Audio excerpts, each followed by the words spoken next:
Well, Don, Paul Seedsman this morning, did he do enough? Look, Paul, off that concussion, we're just following protocol. So he had a light day today. He'll have a run tomorrow, and we expect him to be fine for the weekend. Tex had a bit of discomfort this morning and was stretching out the legs and then came off for a bit. Is he all right? Yeah, no, he returned and he trained fully, so he was just a bit tight from the weekend's game. And look, we're going to get a bit of that in the weeks. As the season progresses, you'll get guys who come out of the game and they're probably a little bit sore. And once we get going on a Wednesday, sometimes they'll need some extra treatment. So that's all he had today, and he came back and completed the session. He was fine. And Dave McKay was off training with Brad Crouch today.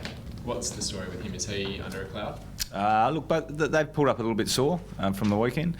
At this stage, we don't think they're under a cloud. We expect both of them again. They'll have a run tomorrow, and then they'll train again on Friday. But at this stage, we don't anticipate they won't be.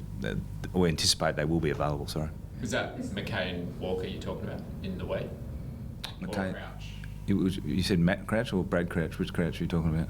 I was talking about Brad Crouch, but is Matt Crouch a bit sore as well? No, Brad Crouch. Well, hang on, you're confusing me now. I'm confusing myself, I think. You're confusing me. So I saw Dave McKay and Brad Crouch. Oh, okay, so Brad's, we've said already, he won't be available this week. We're monitoring him on a hamstring, and Dave McKay, as I just mentioned.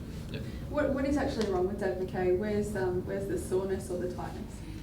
He's got a little bit of a kick in the calf. That's all. Okay. And Matt Crouch as well was to the side doing a couple of laps on his own, a bit of ball work. What's the story? That's fine. Just a bit of soreness. As I said, we're going to get this throughout the year, guys. We'll get guys who come out to get to a Wednesday. They're not quite ready for a full train, and so we don't. We just manage them through the week. It's going to be those two this week. Next week it could be another two. It could be three. It could be four. So it is what it is. Talking about Walker, he's had passages in his career where he's kicked a lot of goals. He's not kicking that many at the minute. Are you happy with how many goals you're getting out of him? Well, yeah, we're not measuring our forwards on their goals, and that's obviously one of their outputs. But I'm really pleased with a lot of things Tex is doing off the ball for us at the moment, and his turn will come. I mean, obviously, Tom kicked 6 against in the showdown. We've had Josh Jenkins kick a couple of one grag of 5 and a 4, I think.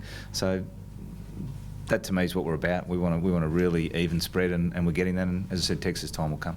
Yeah, I was going to ask you too about colleagues writing a piece about kicking efficiency, and I reckon yours has gone up a bit. Is that a continued sort of focus for you? Well, it's pleasing to hear it's gone up. We've done a fair bit of work on it. So, look, it's one of the areas of the game, and I think you probably look at the top sides, they're able to efficiently use the ball. So it's been an area we've worked on, and we'll continue to work on.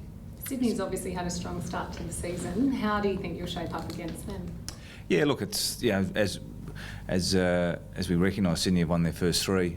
Really strong team, both around the ball. They've got a real depth of midfield talent, some really dangerous forwards, and a backline which has proven over a number of years to be really strong and dependable.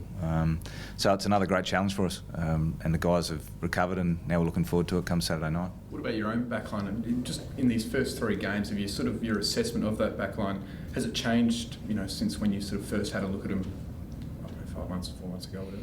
No, we've probably just seen them evolve as a group, and that's not only the guys who are playing, but the guys who are also playing at SANFL level. Really pleased with the connection that they've created as a group, and they're really playing as a collective, which is what we're after. It's pleasing.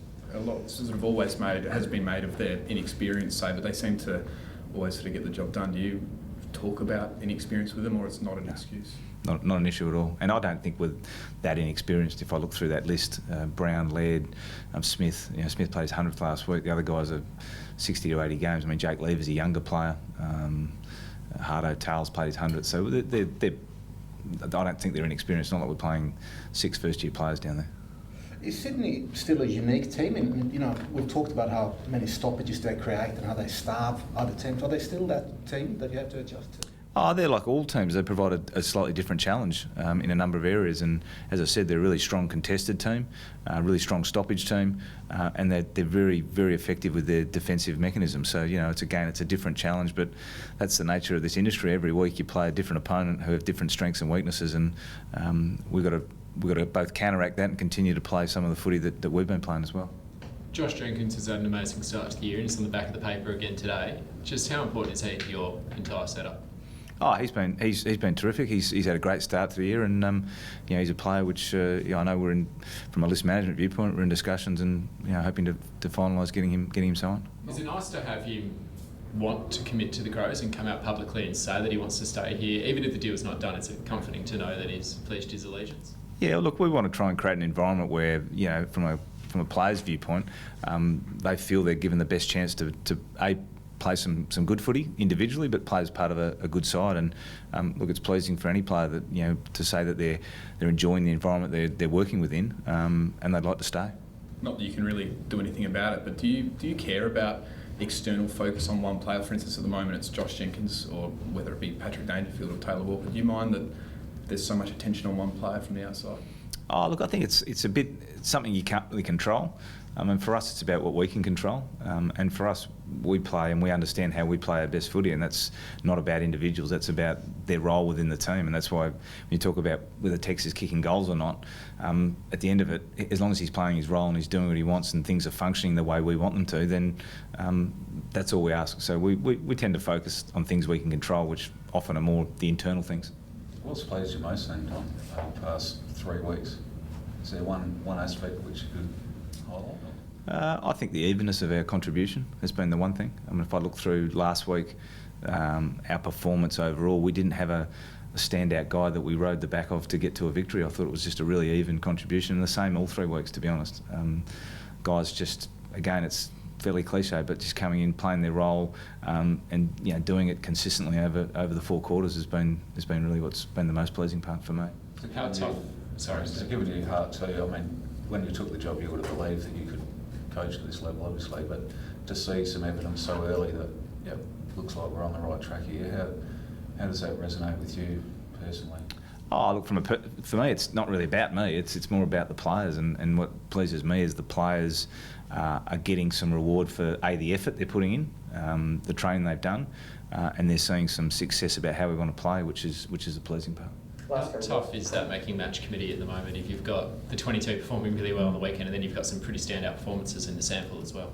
Yeah, it is, and look, it's a great position to be in. We've got a lot of players playing sample who are playing well, and so there is pressure on. And the reality is for the guys in that they understand they've got to keep performing. So it's a nice blend and balance to have, but we can only play 22.